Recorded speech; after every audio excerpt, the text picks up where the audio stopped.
Ministry ny fitsarana Ramatoa Fanirisoa Ernaivo amin'izao fotoana izao dia hita fa tena manao ny asany ary tsy mitsahatra mitady izay fomba rehetra mba hamoanana kolokolo hatramin'ny fakany ny tenany amin'izao ankehitriny izao.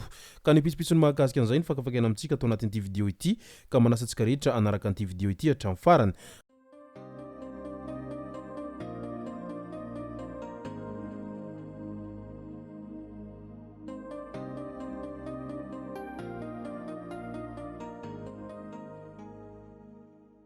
Azadino vidimy like ny vidéo antsika ary tsara voatrany miabone amin'ny chaîne antsika mba afahanareo manaraka tsy tapaka ny vidéo zay lefa nahito isan'andro. Tsy ampendrela mo isika fa avetrany tonga de vavany ndao ary. Ny tonga tsy miaraba hono namantesitra ka dia faly miaraba isika rehetra mpanaraka tsy tapaka an'ity chaîne ity ny tenako amin'ny androandroany ity.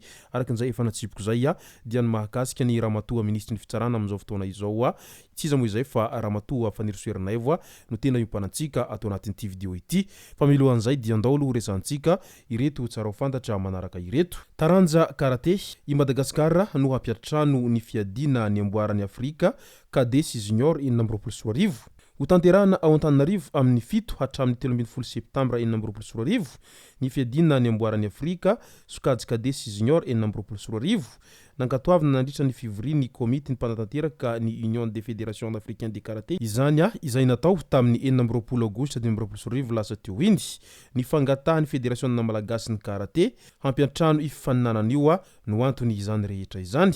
Ka tombony lehibe ho an'ny Madagasikara izany izao fampiatranona izay fiadina ny resaka eo amin'ny karate izay. Ikopa ambohijanaka indray fiara-mitatitra briky iray no nivadika ka nilatsaka tao anaty ranon'ny kopa teny ambohijanaka teny tamin'iny andron'io omaly maraina iny.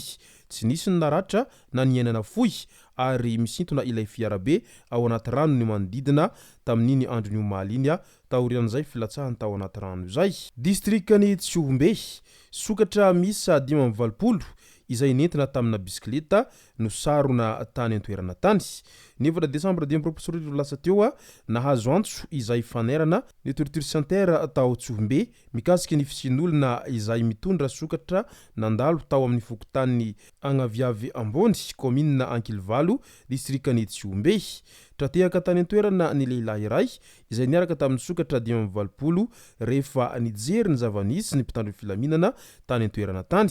Bisikileta miisa 7 no nitondra ireo sokatra ireo ka mbola karohina ny olona izay miisa 4 izay niaraka tamin'ny ity lehilahy ity. Fantatra fa any amin'ny fokontany Doublava commune Ambatsola distrikany Bekily no saika hitondrana ireo sokatra ireo.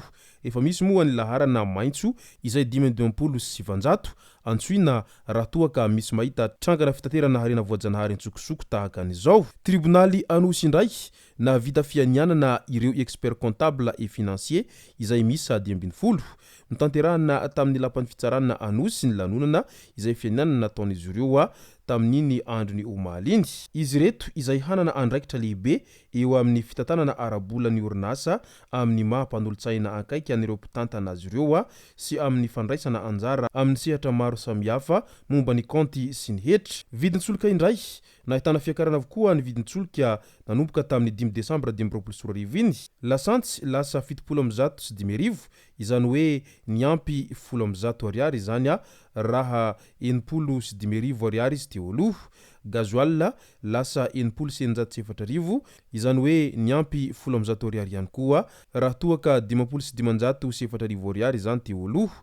Solika fandrehatra indray dia lasa 700 sy 3 ariary izany hoe niampy 70 ariary raha toa ka 700 sy 3 ariary izany teo aloha. Ny sandoka andraikitra olona misa 4 no voasambotra tany Mahajanga izany hoe olona isa 4 no voasambotra ny zandary tao Mahajanga izay ny sandoka andraikitra ho hiraky ny fiadidiana ny fanavozana ny republika amin'izao fotoana izao mba hanao fitsirihana ara-tontolo iainana orinasa izay mpanodina vato tao Ampare Mahitsy commune Belobaka Mahajanga faharoa iny tamin'ity herinandro ity hatrany. Midika izany fa maro ireo zay manararaotra an'izao fitondrana izao ka mialokaloka ao ambadika an'izay fisolokina isan-karazany izay ka aleo melimelo ihany ry zareo. Fitsarana malagasy Miezaka manamafy ny fiarah-miasa eo amin'ny cour pénal international na CPI. Nisy ny fiaonana teo amin'ny filohan'ny fitsarana iraisam-pirenena momba ny herika bevava na CPI sy ny délégation na malagasy izay notariny ministry ny fitsarana Fanirisoa Ernaivo Taolehen Pays-Bas.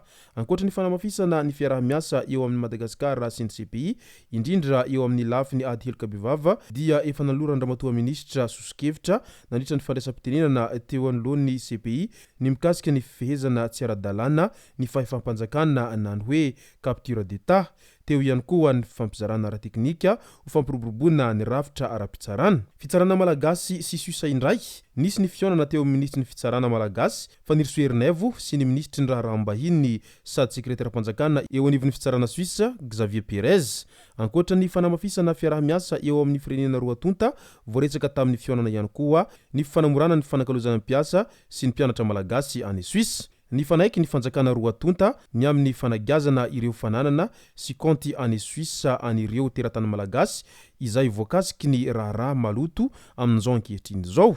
Eo ihany koa ny fampidina ny tanindrazana ireo olona voaheloka na eto Madagasikara izany na any Suisse ary ny fanekena eo amin'ny famerenana na repatriement tanindrazana ireo vola izay gazany fanjakana malagasy amin'izao fotoana izao. Ny amin'ny mahakasika resaka jirama indray mandeha ny fitsiriana sy fanavaozana ny fifanarahana famatsina ny orinasa jirama hoy ny nambarany ministra ny fitsarana Fanirisoa Ernaivo tao amin'ny pejiny manokana tamin'ny iny andro ny omaly iny izay. Andrasana araka izany izay mety ho toy n'izay vaovao izay nambarany ity ministry ny fitsarana amin'izao ankehitriny izao ity. Midika izay fa tena manao aintso zavatra mihitsy ny izy ireo izay miezaka mitady vaholana editsiro amin'izao fotoana izao mba hanatsarana ny kalitaon'ny asa sy ny mba hanomezana ny fahafahampon'ny mpanjifa eo anivon'izay orinasa jirama izay. Ramatoa ministry ny fitsarana raha teo moa dia efa nanizingizina mafy dia mafy fa tsy anaiky lembenana ary tsy ho avelana ho vita moramora ireo trangana kolikoly izay efa nisy teo aloha sy amin'izao fotoana izao fa tsy maintsy ho fongorana hatramin'ny fakany araka ny voalazany hatrany. Izany ilailazaina amin'ny fomba tsotra manao hoe asa fatsikabaro ny any ramatoa ministry ny fitsarana amin'izao fotoana izao dia tsy misy andraso izany fa ny azy dia avy hatrany ilay asa no imatimatesany ary efa maro moa ny pirofo izay mivaingana amin'izay asa izay vantany voananomboka ny fandraisany fitantanana ny eo amin'izay ministra ny fitsarana izay amin'izao ankehitriny izao ary maro sahady moa ireo izay zatra gaboraraka teo aloha no tena manahy mafy amin'izao fotoana izao no izay asa izay fanadiovana tanteraka ny eo amin'ny Madagasikara izay amin'izao ankehitriny izao. Izay no masaka azona rosta ao anatin'ity video ity tomoklasy tomboko vavy misoratsika rehetra nanaraka an'ity video ity hatramin'ny farany. Aza dino ny milike ny video antsika ary tsara voatrany miabone amin'ny chaîne antsika mba ahafahanareo manaraka tsy tahavaka ny video zay lefa nahita isan'andro. Tomoklasy tomboko vavy mankasitraka dia mirarisoa.